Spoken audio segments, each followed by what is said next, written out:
Vous êtes allé au-delà de mes espérances. Vous avez magnifiquement travaillé. Depuis que vous êtes là, les gens sont terrifiés. Et alors, c'est pas nouveau, j'ai toujours foutu les jetons à tout le monde. Oui, mais cette fois, ils se sentent vraiment menacés. Maintenant, j'ai les coups des franges pour créer une société parfaite. Ma société. Los Angeles deviendra le phare d'un ordre nouveau. Elle aura la pureté d'une colonie de fourmis et la beauté d'une perle sans défaut. Tu délires, tu peux pas leur enlever le droit d'être des connards.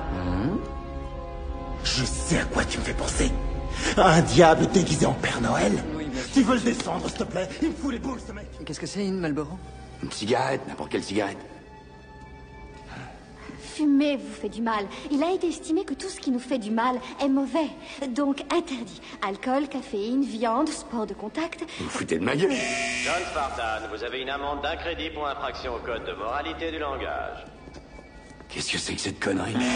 John Spartan, vous avez une amende d'un crédit pour Mots infraction au code de grossiers, moralité du chocolat, langage. essence, jouets non éducatifs, nourriture épicée. L'avortement aussi est interdit, de même que la grossesse si vous n'avez pas d'autorisation. Vous, l'homme des cavernes, cessez de... Votre code a été implanté dès que vous avez été décongelé. Pourquoi pas une laisse dans le cul, c'était plus simple? Je crois que tu fais pas partie des plans de Cocteau. Cupidité, tromperie, abus de pouvoir, tu parles d'un plan. C'est pour ça que vous vivez tous là-dedans? T'as tout compris. Tu vois, si on se fie au projet de Cocteau, je suis l'ennemi. Parce que je pense. Parce que j'aime lire. Parce que je suis pour la liberté d'expression et la liberté de choix. Je suis le genre de mec qui aime aller dans un bon resto et qui se demande s'il va prendre une côte de bœuf ou un pavé de rumsteak géant avec ses frites mayonnaise. Je veux faire du cholestérol, je veux bouffer du bacon, du beurre, des montagnes de fromage. Je veux fumer un bon cigare de la taille de la Tour Eiffel dans un coin non fumeur. Je veux courir tout nu dans les rues, le corps barbouillé de ketchup en lisant Playboy. Pourquoi? Parce que j'en aurais eu envie tout d'un coup. Ouais mec, j'ai vu l'avenir façon Cocteau. C'est une vierge de 47 ans dans un pyjama beige qui boit du milkshake banane carotte en chantant une pub débile. Vous vous pliez aux volontés de Cocteau là-haut, ce qu'il veut, quand il veut, comme il veut. Votre autre choix, vous joindre à nous. Et peut-être mourir de faim.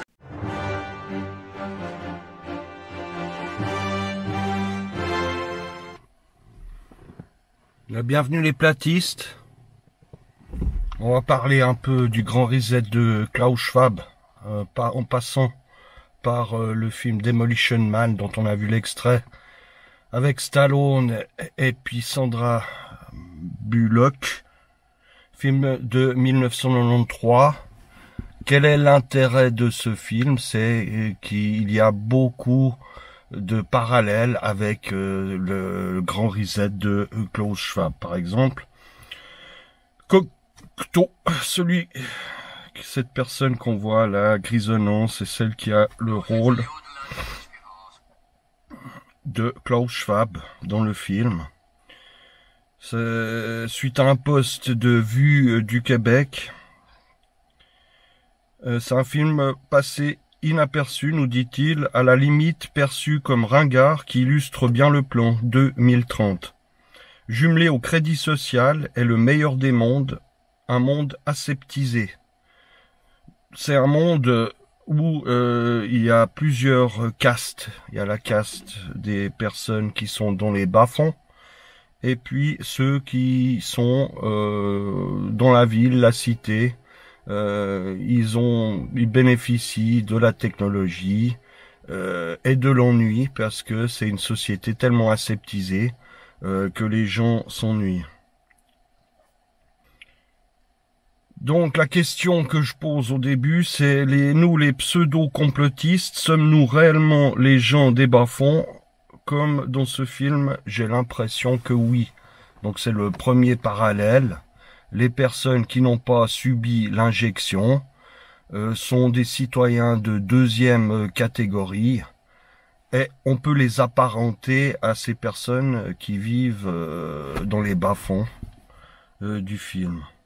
Je pense que c'est assez clair que c'est nous.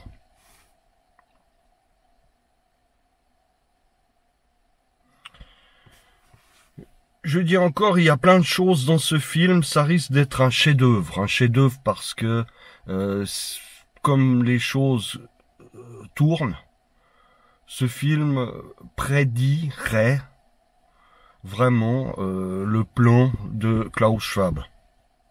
Donc ça serait un chef-d'œuvre parce que ça représenterait dans le futur la vision qu'ils s'étaient faite de leur objectif de société. Il n'y a plus d'artistes dans cette époque parce que les gens, par exemple, ils écoutent des publicités, des anciennes publicités comme Hollywood Chewing Gum ou des publicités comme ça qu'on connaissait dans les années 90. Et il n'y a plus donc d'avis, d'opinion. Tout est exactement la même chose. C'est la pensée unique qui est dirigée et développée par Cocteau dans le film. Donc Klaus Schwab. Donc il n'y a plus d'artistes, puisqu'il n'y a plus de message à faire passer. Donc, Vue du Québec me dit là, effectivement, quelle culture. C'est là-dedans qu'on apprend que Pizza Hut est le dernier restaurant suite à la guerre des restaurants. Donc, dans le film, il y a eu une guerre des restaurants. C'est une société où il y a presque plus personne, puisque la plupart des gens ont été éliminés par un tremblement de terre. Donc ça pourrait être aussi une des choses qui ne seraient pas dans la réalité. Comment Klaus Schwab va éliminer tous ces gens, puisque une société où tout le monde est traqué, numérisé, avec l'identité numérique, une société où tout est contrôlé, où il n'y a pas de famine, une société où il n'y a pas de chômage, une société où il n'y aurait pas de personnes âgées, où tout serait selon eux parfait.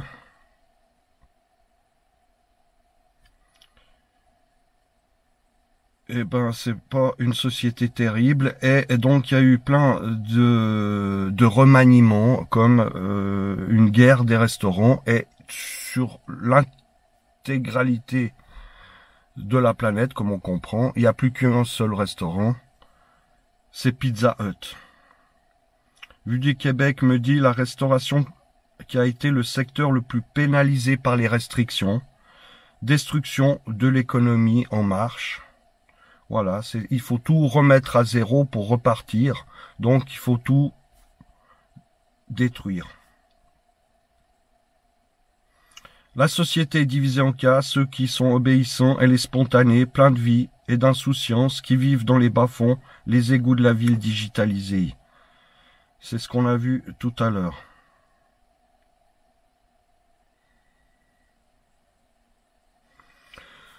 On peut continuer le parallèle des éléments qui ne sont pas identiques, qu'on nous appelle complotistes, on serait plutôt des naturalistes, je dirais. Donc à la différence de ces gens dans le film qui sont les rejetés, à la différence que c'est dans la campagne et non les égouts que nous désirons vivre, loin de ces psychopathes, c'est sûr, le New World Order nous permettrait-il de nous faire disparaître de la société et de nous expatrier sur un continent rayé de leur carte géographique scolaire? C'est-à-dire que là, une fois que la décision, la société prendra ce chemin-là comme elle semble le prendre actuellement, ils pourraient vouloir se débarrasser de nous sans vouloir nécessairement nous éliminer.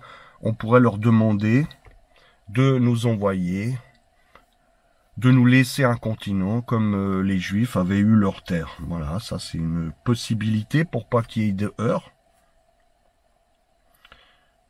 Vue du Québec, il dit « Je ne crois pas, avec des injections expérimentales, et n'oubliez pas les 500 millions de Guy Stone. » Donc les injections expérimentales, elles sont pas nécessairement destiné aux complotistes, pour éliminer les complotistes. De toute façon, si on recommence une société sur un nouveau continent, on ne sera pas des milliers, et ils seront toujours plus que 500 millions. Donc ceux qui veulent rester dans cette société de Klaus Schwab, aseptisés, qu'ils y restent, et laisser les autres partir pour un autre continent, avec une sorte de barrière hermétique entre les deux, où nous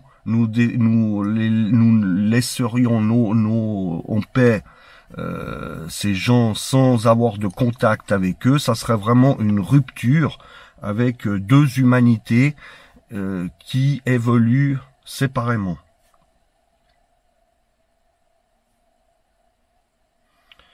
Je parle de joutes parce qu'ils ont placé un monument pour nous menacer. Donc ce qui reste à faire pour gagner cette joute, il faudrait qu'on place notre monument et que personne ne puisse remonter jusqu'à la source des vrais investigateurs de l'œuvre.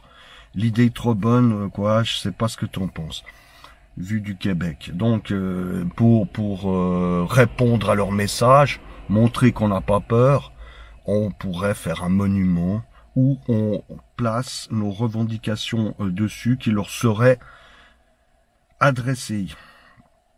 Et qu'est-ce qu'on écrirait? Par exemple, j'ai trouvé ça. Nous sommes pacifiques, nous désirons un arrangement où le monde va sauter. Ça c'est sûr que si ils persistent en étant bornés comme ça, on va pas pouvoir s'entendre, c'est certain. Voilà, donc ceux qui désirent partir partent, ceux qui désirent rester restent. Donnez-nous notre terre, car cette planète n'est pas qu'à vous. Et nous établirons un mur infranchissable entre nous. C'est ce que je vous ai expliqué tout à l'heure. On pourrait inscrire ça sur un monument. Ça serait un repeuplement dissocié de deux sociétés complètement différentes dans des zones géographiques convenues. Et une totale liberté d'action pour chacun d'eux, garantie par les deux parties. Dans ce plan, il y a le fait que les mensonges ne doivent pas exister. Qu'allons-nous dire à nos descendants? Laissez les autres. Nous avons conclu un accord entre nous. Ne franchissez pas l'océan. Donc dans un grand reset, comme on a pu le constater avec les recherches, les autres platistes, Flatters British et d'autres, il semblerait qu'après un grand reset, il modifie l'histoire, les comportements, les coutumes, en gros, et ils remettent tout à plat. Et que des grands resets comme ils nous prévoient pour 2030, dont on a pris le chemin actuellement de la mise en place de ce projet, ça aurait déjà eu lieu plusieurs fois dans les temps passés. Et là, on rejoint la théorie des Tartares et de tous les monuments gréco-romains que l'on trouve à travers le monde. Donc, ils auraient déjà fait un reset par le passé où on aurait changé passablement de partie de l'histoire avec un repeuplement de la population dans des villes comme Saint-Pétersbourg ou d'autres grandes villes, comme on peut aller voir. Il faut aller revoir les reportages pour bien comprendre ce que je dis là, parce qu'il semblerait que vers 1800, il y avait passablement de personnes qui aient disparu et des villes qui soient relativement vides, voire carrément vides, et qu'il aurait fallu repeupler avec différentes manières, en envoyant des jeunes qui formeraient les travailleurs et la nouvelle base de cette société. Donc il y a pas mal d'éléments et c'est même perturbant tellement c'est réel qui semblerait être la route que l'on a pris et qui se retrouve dans ce film.